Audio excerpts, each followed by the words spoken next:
Pa sa pulong sa Dios mga igsuon nga dili lang ta mabuhi pinaagi sa tinapay lamang apan sa pulong sa Ginoo nga magagula sa baba siyang alagad no. Praise God kay kung sa atong physical mga igsuon kanunay ta nagakaon no sa isa ka adlaw katulo usay napay snack. So inana gyapon sa atong spiritual mga igsuon no usay mapasmuan atong kalag tungod kay dili man kay ta maminaw sa pulong sa Ginoo. So kailangan dili lang ta makontento bitaw sa kanang Domingo lang ta makadungog sa pulong sa Ginoo. Even online pwede gyapon ta nga makadungog sa pulong sa Ginoo no. Amen. So ang atong verse mga igsuon mabasa diri sa Lucas 9 verse 23 ang Live Bible. Praise God, pwede mo makauban ka na og basa. Nagaingon di ani mga igsuon og siya miingon sa tanan, kung adunay buot mo sunod kanako, kinahanglan magdumili siya sa iyang kaugalingon og magpas-an sa iyang cross matag adlaw og magsunod kanako. Atong balikon mga igsuon, og siya miingon sa tanan, kung adunay buot mo sunod kanako, kinahanglan magdumili siya sa iyang kaugalingon og magpas-an sa iyang cross matag adlaw og magasunod kanako. Amen. Praise God. Akong gihangyo ang tanan sa pagtindog. Mag-ampo ta sa pulong sa Ginoo. Praise God.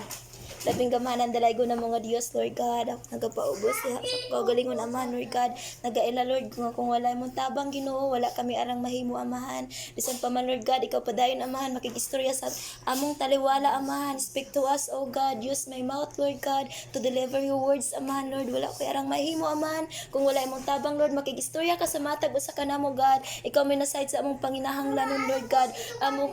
Ikaw nang bahala, God. Hallelujah. Ikaw nang kaalam og kahibalo sa imong mga pulong. Salamat Lord, maga-open ka sa among kasing-kasing og hunahuna Lord para madawat namo ang imong pulong Amahan. Salamat sa imong pagkamayog, salamat sa imong pagabuhaton Lord. Amen. Amen. Pwede na manglingkod mga igsuon. So praise God. Dali ra ni mga igsuon kay pugo katon. Praise the Lord. Ang atong tema mga igsuon, His will not ours. So, ang iyang kabubuton dili ato. So matud pa sa atong gibasa ang background ani nga si Luke kay kabalo naman siguro tatanan sa kinabuhi ni Luke. Si Lucas siya kay kanang kuan siya kauban ni Pablo. Siya ang nagsulat pud sa libro sa buhat og kanang dari sa Luke nga book. Iyang profession kay kanang physician or doctor. So si Luke kay kuan ni siya kanang professional ba.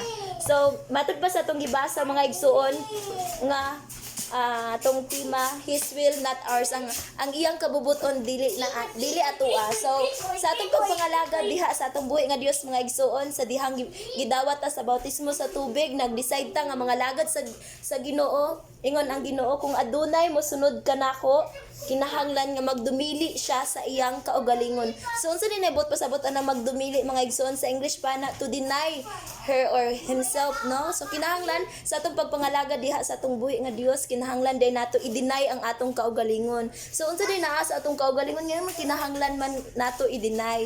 Tungod kay sa atong kaugalingon kanang naapamanta sa carnal naagi diha ang sala. So kinahanglan nga dili ang atong kabubuton mo'y matuman kay kung ang atong kabubuton mo'y matuman naada daghang sala nga mabuhat nato sa Ginoo. Munang nagadasig ang pulong sa Ginoo nga kinahanglan ang matag usa ka nato magadumili magadinay sa atong kaugalingon mga igsuon nga ang kabubuton na sa Dios ang matuman dili na ang atua no. Kaysa atong pagpangalagad ang Ginoo ang atong bossing, siya ang atong amo mga igsoon og ang usa ka ulipon or servant mga igsoon, servant man ta sa Ginoo, dili ang iyang kaugalingon mo'y masunod kun dili ang sa iyang amo. So inana gyapon sa atua mga igsoon, mga alagad ta sa Ginoo, kinahanglan dili na ang atong gusto ang masunod kun dili ang gusto na sa Ginoo mga igsoon. Kay ang gusto sa atong unod mga igsoon kanang mga dili maayo, but kung atong ipahari ang Ginoo sa atong kinabuhi no. Amen. Na diha ang pagkamatarong pagkabalaan mga igsuon, because matud pa sa pulong sa Ginoo nga gibuhat ta sa Ginoo sama sa iyang kaugalingong dagway. So unsa man nga kaugalingong dagway, physical ba na no? Dili. Ang kanang we are created in God's image mga igsuon, but pasabot kanang image diha character, dili kay Kay kung kuan pod ka sama sa dagway sa Dios, physical, pareha unda tatanan og nawong, no? Amazing kay ang Ginoo, no? Daghan kay ta pero lahi-lahi tag nawong. Unsa na kano pareha tag nawong ni Ate Risa tanan. Praise the Lord. So, kita gibuhat ta sa Ginoo sama siyang kaugalingong dagway but pasabot karakter. So, unsa may karakter sa Ginoo? Mao ang holiness ug righteousness. So, kinahanglan nga makita na sa atong kinabuhi ang pagkamatarong ug ang pagkabalaan. So, kung atong ipahari ang Ginoo sa atong kinabuhi, atong kanabitaw ang Ginoo gyud ang masunod sa atong kinabuhi, naa diha ang pagkamatarong, naa diha ang pagkabalaan nga ang atong kinabuhi bitaw kanang dili na sama sa mga tao nga mga kalibutanon na pinasahi na ta natay kalainan nanay kalainan nga makita sa atuan, no? Kay ang nagahari man sa atuwa ang atong gipadumala sa atong kinabuhi dili naman kita kun dili si Jesus naman, siya naman ang atong kinahanglan nga mo submit ta sa iyang kabubuton, magpa-under bitaw ta sa iyang kabubuton. So, like example, ang usa ka anak mga igsuon kung dili magpa-under sa iyang ginikanan, magtuman sa iyang gusto, unsa may tawag anak nga anak masinupakon. So, inana gyapon sa atong pagpangalagad diha sa atong buhi nga Dios, nangalagad ta diha sa atong buhi nga Dios tungod kay gusto ta nga magpa-under diha sa Ginoo. So, kung unsay sugo sa Ginoo atong tumanon kay nagpa-under man ta. So, para sa gid anang manarbaho or nakay amo, kung unsay sugo si mong amo or sugo sa example sa teacher sa pag-eskwela, unsay i-require sa mga teachers, kinahanglan nato buhaton, kinahanglan nato trabahoon kay nagpa-under man ta. So the same goes sa atong spiritual life mga igsoon, kinahanglan ta nga magpa-under sa gusto sa Ginoo mga igsoon, no? Nga dili na kita ang masunod sa atong kinabuhi kun dili ang Ginoo na mga igsoon nga ang sugo sa Ginoo atong tumanon. Kay matud ba sa pulong sa Ginoo nga kung nahigugma kamo kanako inyong pagatumanon ang akong mga sugo. So kisa na may naka-experience og love di ani. Praise the Lord. Praise God. So, di ba, kung ang usa ka tao nga nahigugma, amen. Praise the Lord. Ang usa ka tao nga nahigugma, di ba, mubuhat kina siya effort. No, di ba? No ba? No ba? Praise God. So, inanagyapon sa ato, ha? No? Kita kung nahigugma ta sa Ginoo, mubuhat tag effort.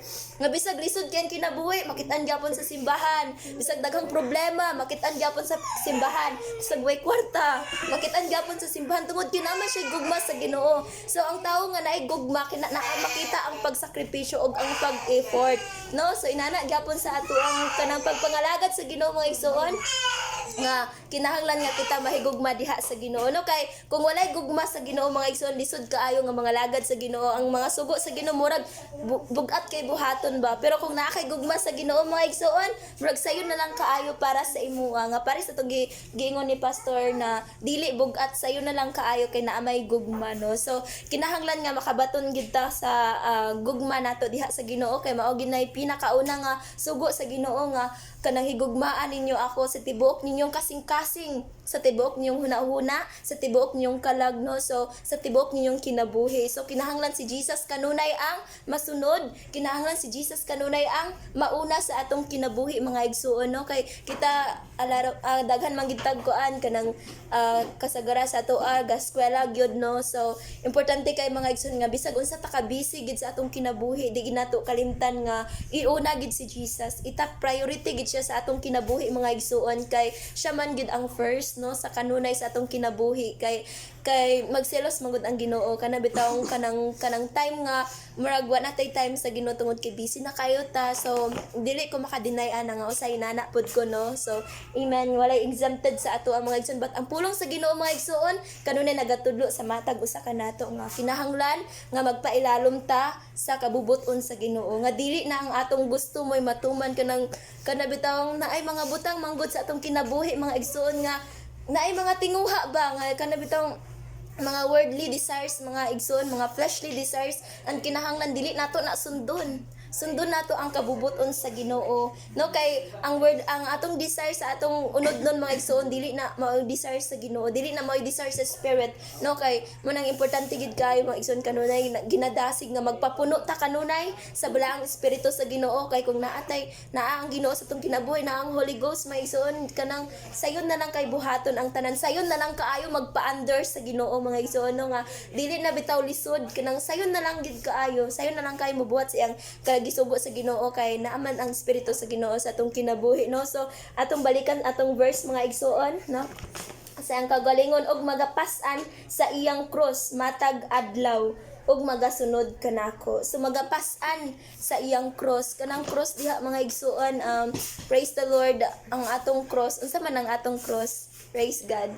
Unsa man atong cross, Jai? Atong cross. Amen. So kanang atong kaugalingon, no? Amen. So ang kabalo mo maigsuon, ang pinaka kontra nato, kabalo mo dili man ang kaaway, dili pud ang kalibutan.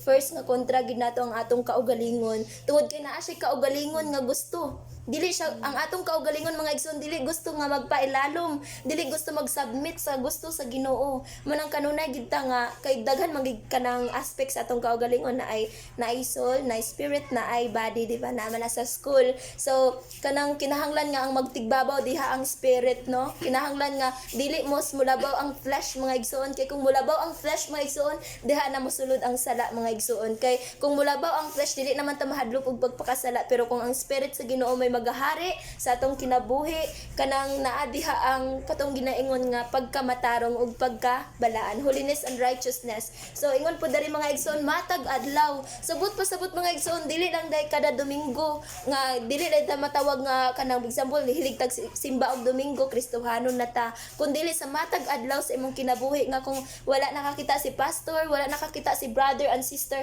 dira matest kung tinuod ba ka nga Kristohanon. Tungod kay ikaw ra man isa kanang wala may nakakita sa imo dara gid matest ang atong pagka faithful sa Ginoo, dira matest ang atong pagka tinuod gid diha sa Ginoo kung kita ray isa. For example sa atong eskwelahan, kanang unsa man imong gibuhat dito sa eskwelahan, mga butang ba nga makapahimuot sa Ginoo or imo nang gisunod ang imong kaugalingong gusto. So kanunay nato i-reevaluate ang atong kaugaling, kisa man nagbuot sa akong kaugalingon, ako ba or ang Ginoo? Akong kaugalingon ba akong gisunod or ang kabubuton na ni Jesus? So kanunay remind sa ato ang kinabuhi mga igsoon, no? Lisod jud kaayo no nga magkinabuhi nga Kristohanon kinaadiha nagklase-klase nga mga tentasyon, no? Wa ko kabalo kung sa mga tentasyon nga inyong giatubang, bat naagid na mga igsoon, tentasyon sa mga higala, barkada, mga butang niining kalibutan, mga kalibutanong mga buhat na diha tanan mga igsoon. So dara mates ang atong kanabitaw kung tinuod na bata nga Kristohanon or tinuod bata nga alagad diha sa Ginoo. Kay ang Kristohanon mga igsoon, Christ-like sama kay Kristo. So magkinabuhi unta ta nga si Jesus ang makita sa atong kinabuhi, si Jesus ang mabayaw sa atong kinabuhi mga igsoon, no? Kay sa atong pagpangalagad dili naman atong kaugalingon ang atong ginasunod, kundi ang kabubuton na ni Jesus, no? Og ang kabubuton ni Jesus mga igsoon sa matag usa kanato no nga kinahanglan mulahutay ta, mo trabaho ta sa atong kaluwasan mga igsoon, na trabahoon nato kanunay ang atong kaluwasan mga igsoon. Tungod kay kanang walay kanang dili pwede nga for example ang kaluwasan ni Jai, ang kaluwasan ni Brian ako may mo trabaho, or dili pwede nga ang kaluwasan nako si Ate Lisa may mo trabaho. Kinahanglan iya tag trabaho sa atong kaluwasan mga igsoon, no? Kay kanang kung dili ta magtrabaho manggod kanang dili ta mag-expect nga naatay madawat nga suhol, sweldo, no? Di ba kung magtrabaho ka naagit kay sweldo nga madawat. So inana gyapon kung gusto ta nga kanang madawat tong reward bitaw na madawat natong award sa atong kuan, kinahanglan ta mo trabaho. For example sa pag gusto ka nga maka-achieve sa kanang example gusto ka mahimong teacher, kinahanglan ka mo eskwela. So inana gyapon mga igsuon, hinaot pa nga dili nato kalimtan gyud ang atong tumong sa pagpangalaga diha sa atong buhi nga Dios. Dili nato kalimtan bitaw kay ang tanan manggod butang diri sa kalibutan biyaan naman gyud, wala man tay madala. So usay kay kanang focus man kay ta diri sa kalibutanon, kay kanang naman ta sa kalibutan, but hinaot pa unta nga dili gid nato limtan ang atong goal, ang atong tumong mga igsoon nga ang pagsulod sa gingharian sa Dios. Og dili ta makasulod sa gingharian sa Dios kung mao tong gingon ni pastor nga kung dili nato i-process ang mga requirements. So kinahanglan matag usa ka nato mga igsoon magatrabaho gyud, kay mga trabahante man ta diha ni Kristo, no? Nga kinahanglan ka nang dili kay ang wala may ka ng Kristohanon nga tapulan, no? Kay ang mga Kristohanon ang mga alagad sa Ginoo mga kugi man na. So nagatrabaho kanunay matag adlaw, nagabantay, mabinantayon sa kaugalingon mga igsoon nga dili lang kampante, dili lang magkumpiyansa mga igsoon, kay daghan kaayo nga kanang dasig kaayo bitaw sa kanang, pero pag abot sa kanang kaulahian na wala ang kadasig. Just like ang kuan Samson na grabe kay siya ka nagapaminaw gid siya sa pulong sa Ginoo, nagabuhat siya sa kabubuton sa Ginoo, pero pagkaabot sa iyang kuan kanang kumpiyansa raman kaayo siya. So napukan siya mga igsoon. Manang kita mga igsoon, dili kita magkumpiyansa no. Kinahanglan nga mas mudot-dot pa ta sa pagpangalagad sa Dios no, nga matud pa sa pulong sa Ginoo nga less of me, more of you no, nga kanang kinahanglan sa atong kanang journey as a Christian mga igsoon, kinahanglan nga mulabaw gyud ang Ginoo mga igsoon, og mugamay ta no, kag mugamay ang atong gusto para sa atong kaugalingon, mulabaw ang atong gusto para sa pangginoo mga igsoon no. Kanunay nato kanang i-focus, itumong ang atong mga hunahuna diha sa Ginoo para kita makalahutay og para kita nga kanunay ta nga makasubmit sa kabubuton sa Ginoo og dili sa atong kaugalingong gusto no. God bless mga igsoon na hinaot pa nga itong mga pulong sa Ginoo mga igsoon, muturok to sa atong kasing-kasing na dili lang to mulabay kawang sa atong mga dalonggan kundi ato tong i-apply mga igsoon tungod kay ang wala na himuot ang Ginoo anang kanang mga hearer lang or kanang naminaw lang kundi katong naagi mubuhat gyud mo trabaho gyud sa iyang kabubuton no. So God bless mga igsoon and God bless. Amen. Praise the Lord.